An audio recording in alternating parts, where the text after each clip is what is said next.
No day of fishing anywhere in the world had ever been better. Just like you showed me, Dave. Sitting on the deck of the Five Rivers Lodge with Montana's majestic mountains in the background, I thought how lucky I was.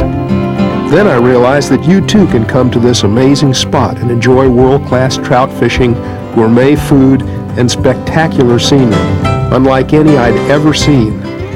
Five Rivers Lodge, open year-round in Dillon, Montana.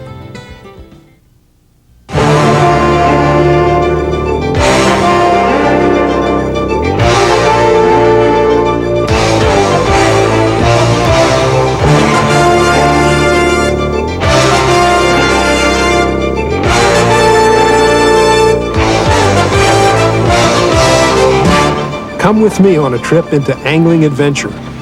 We'll ride the ragged edge where the fish are big and wild. From the fabled Walker's Cay, we'll travel to the ends of the earth, to the loneliest oceans and the farthest rivers in search of the best light tackle action.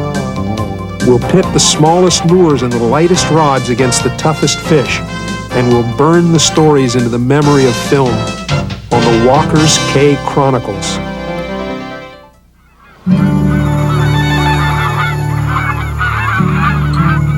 September is on the wing across the Great West.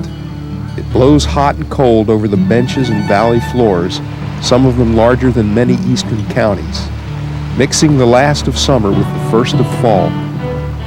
Grain crops burst golden against the curtain of green forests. Past and present dance magically together. In this brief seasonal divide, a sportsman's thoughts are also mixed. Flighted sharptail compete in the mind's eye with big feeding trout. It is a duality that is much appreciated here in southwestern Montana, where the land between the mountains is veined with the richest system of trout rivers in the lower 48. The Ruby, the Jefferson, the Madison, the Gallatin, the Beaverhead, and the Big Hole, all major dreamscapes in our angling streams of consciousness.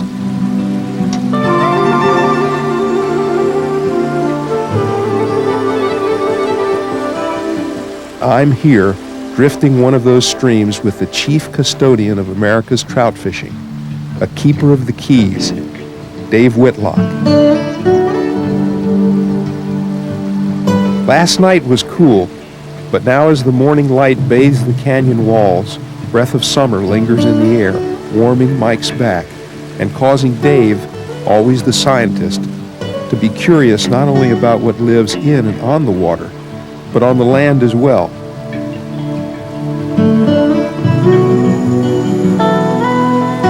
He knows better than most why and how the two are connected, and perhaps most important, he applies his observer's knowledge to his fishing in the form of a fly tying alchemy that is almost spooky.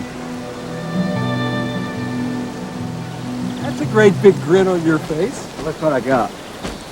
I'll show you something here. See how red those legs are? I didn't realize that some of them had red legs and some didn't. Some of them have either blue or kind of a tan or gold. You think that trout can really tell the difference in the color of the legs of a grasshopper when they strike? I don't think there's any question about it. It's such a big animate insect, and the color of the legs and the body and everything, I think they see it really vividly, as whether it's just a little bit of insect. Okay, just hang on to that one with the red legs, and I'll show you what we got here. There's a whole box. A nest of poppers. Yeah.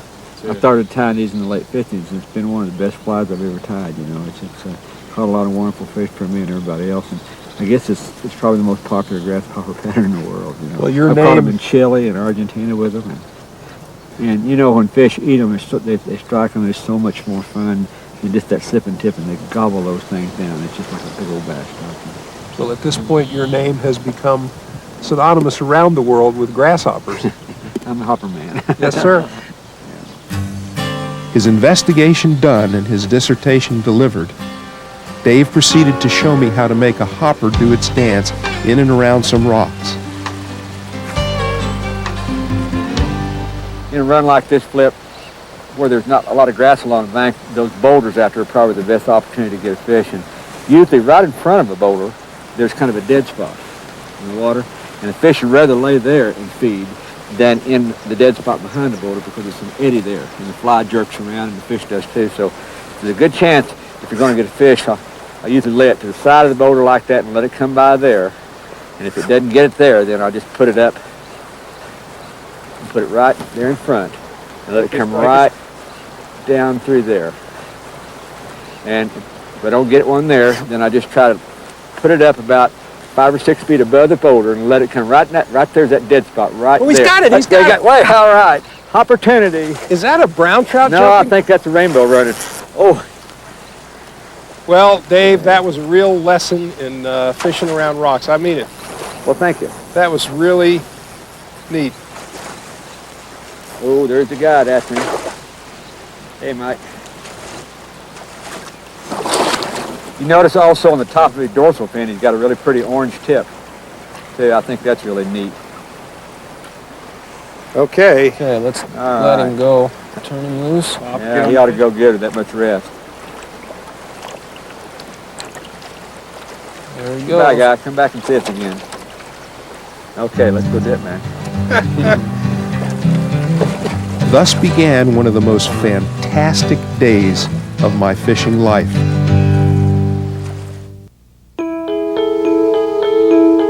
The principles of fly casting do not change from saltwater to fresh. You still have to lift the leader off the water, make your back cast, loading the rod with tension before shooting the line forward.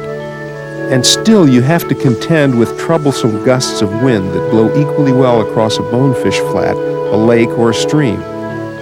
But if you can cast half as well as Dave Whitlock, you too will be right at home wherever fish rise to a fly. A fly rod is to fishing what a long iron is to golf. A little difficult at first, perhaps, but once mastered, it takes the sport to another level and provides the player with a means to reach ultimate satisfaction.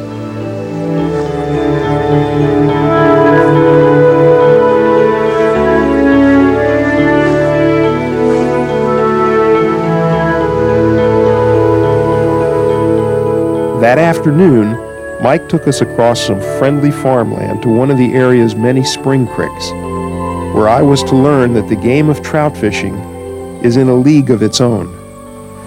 Look, you see that little pool up to the deeper water? Yeah. There ought to be some fish hanging in there. And I think I'll try to go up there and work cast in there, let that come down here.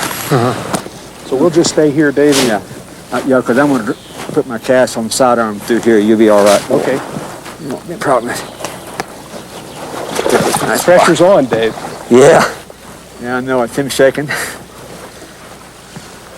Yeah, what I want to do, though, is Flip, is to get up here, just kind of behind this bush so I don't scare the fish and kind of lay a line up through here. Okay, we'll be low. Yeah, this will work right here. Just a little bit of line. Kind of cast over here to measure it out. Look, because I don't want to cast over there. Yeah, that's about right.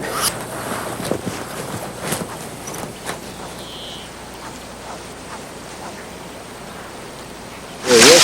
Oh, come on. You see him come up? Oh, that's beautiful. Wow. Now, do you rest it before you try again? Yeah, I want to rest him for a minute. There may be more than one fish in there, but I doubt it. I stuck that fish pretty hard. This fascinated me. The idea of seeing the fish so clearly was familiar enough, but presenting the fly in such narrow confines seemed almost bizarre. Okay, we waited a few minutes now. Let's try it again. I think they've calmed down a little bit. I'm going to still put it in that same area up there because I think that's probably the best holding spot.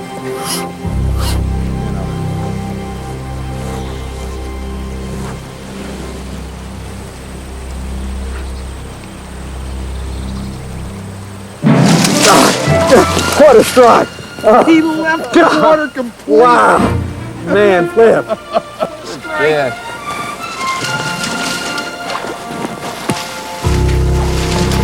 All right. Well, now there's Dave, just go ahead. some algae all over him. ahead Oh, and get it. man. Everything's going right and wrong at the same time here. Good grief. I can't believe the size of that fish, Dave. Oh, no, it's Nice brown. Nice brown. Good grief. Dave handled that trout with all the delicacy demanded by a 2-pound tippet, and I was duly impressed. That was really well done. That was like a lesson. That was like a classic lesson in. He's doing everything he can to get away in this little hole here. Yay! Way to go, Mike. Neat fish. Pretty fish. Look at that. Hello, you pretty thing. Starting to get some pretty fall colors too. The trout wore the colors of September, a natural celebration of time and place. And we honored it the way all such trout should be honored. Goodbye, beautiful thing. All right. All right. Is this a secret spot of yours, Mike? Wow, man, that is great. I'm sure there's more around.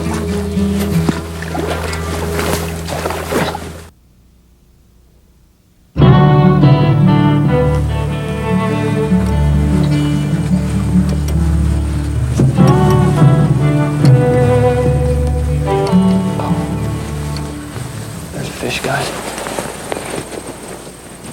There's a fish just come out and eat a hopper. Where is he, Mike? I didn't see the rod. He's on the right bank, and he's just, you can see about halfway down, there's some brush hanging over, causing a shadow on the water. Yeah. Go up the bank. Oh, not this moss right here, is it? No. No, See the this moss is floating right there? Yeah. Keep going upstream from it, Yeah. and there's a black spot of moss right there. Yeah. Right next to the bank. Yep, right Little next to the round bank. spot. Little round Yeah. spot. Just down this side. Oh, he's this side of that little round he's spot. downstream, yep, and he's tucked right up underneath the bank right there. Tough cast. Go ahead and get him, Dave. Oh, no, you go ahead. You get him this time. Well, ask me again. Yeah, my arm's really tired. You go ahead. I think it's your turn, isn't it? You get him, Flip. So now the pressure was on the representative from Florida, and as I moved carefully forward and crouched down, I could just make out the trout's big head in the dappled light, and I knew this would be no cinch.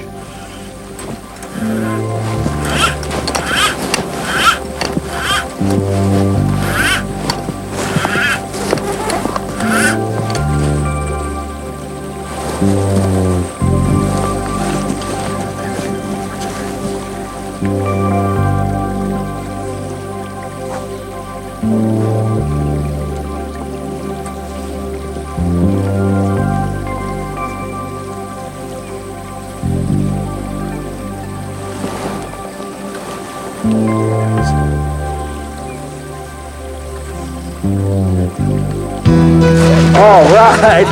Oh, man. Whoa, way to go, Flip. Nice one. Okay. Man, wasn't that beautiful? What a rush. Good fish. Just like you showed me, Dave. Yeah, that's right. Look at here. That's hopper fish. Oh, look at the color on that fish. Goodness fish, gracious. Oh man, I love these late summer, early fall browns. They get so gorgeous. Hey, Mike, see if you can borrow Dave's net. What do you give me for it? Yeah, that fish is too pretty not to put in the net. Oh, Flip, that's a wonderful fish.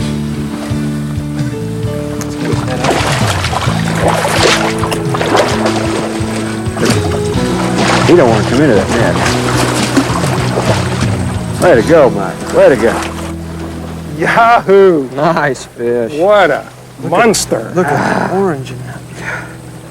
I wish that I hadn't let you do that. Man, I'd kind of like to have gotten that fish. I appreciate that.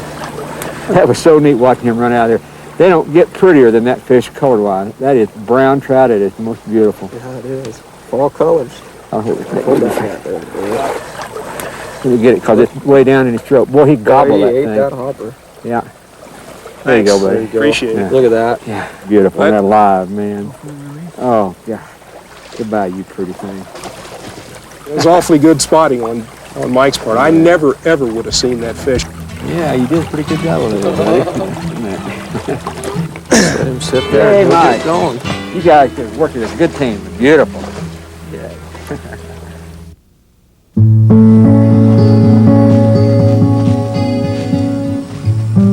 The afternoon was ripening, and soon we would be back at the magnificent Five Rivers Lodge in the town of Dillon.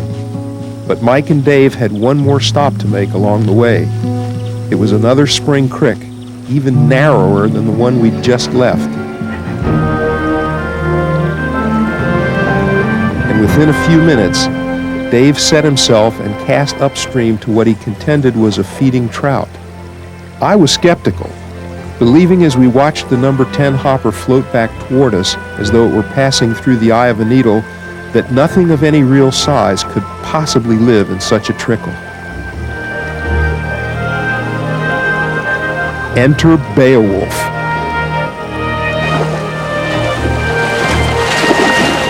That brown was huge. So big, it barely had room to turn around, like Sonny Liston in the men's room. And I stood there amazed at what was happening and promising myself that I would never again doubt another man's fish story, at least not one of Dave's. I also vowed that spring creeks had not seen the last of me.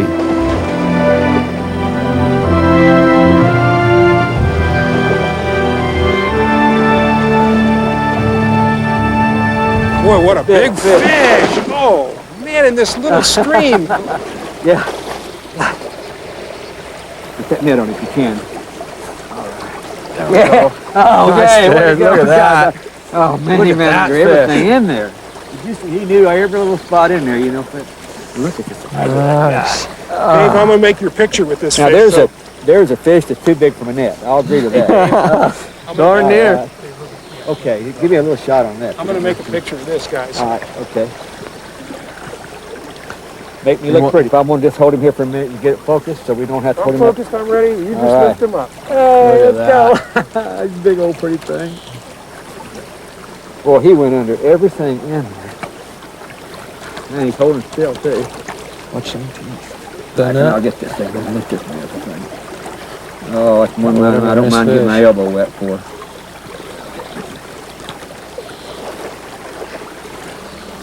There he goes. Look at me, just holding him. You saw the way he slurped that down, you know? That's the medium rare to rare steak. We're going to eat that like that. Yeah, you know, Dave, that's the way I like to end the day, with a rare steak, and that's the way we ended the day today. It's been a rare day. Thanks, Mike. You bet. Flip. Thank you, Dave. Hey, we did it. That's it. Flip. Wow. Mr. Mike, Thank you. put us right here, man. Thanks. Great little place. Yep. No day of fishing anywhere in the world had ever been better, at least not for me. And as I sat on the broad porch of the Five Rivers Lodge and noted as much in my chronicle, Dave sat beside me, recreating the day in his own brilliant way. Dave Whitlock is an artist not only with the fly rod, but neither picture nor word would adequately replicate what we had seen on that September day at the tail end of the fishing season, when Beowulf rang our bell.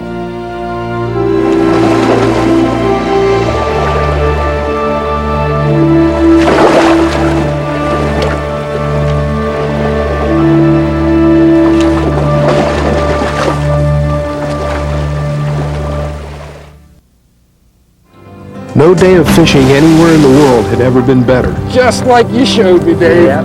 Sitting on the deck of the Five Rivers Lodge with Montana's majestic mountains in the background, I thought how lucky I was. Then I realized that you too can come to this amazing spot and enjoy world-class trout fishing, gourmet food, and spectacular scenery, unlike any I'd ever seen. Five Rivers Lodge, open year-round in Dillon, Montana.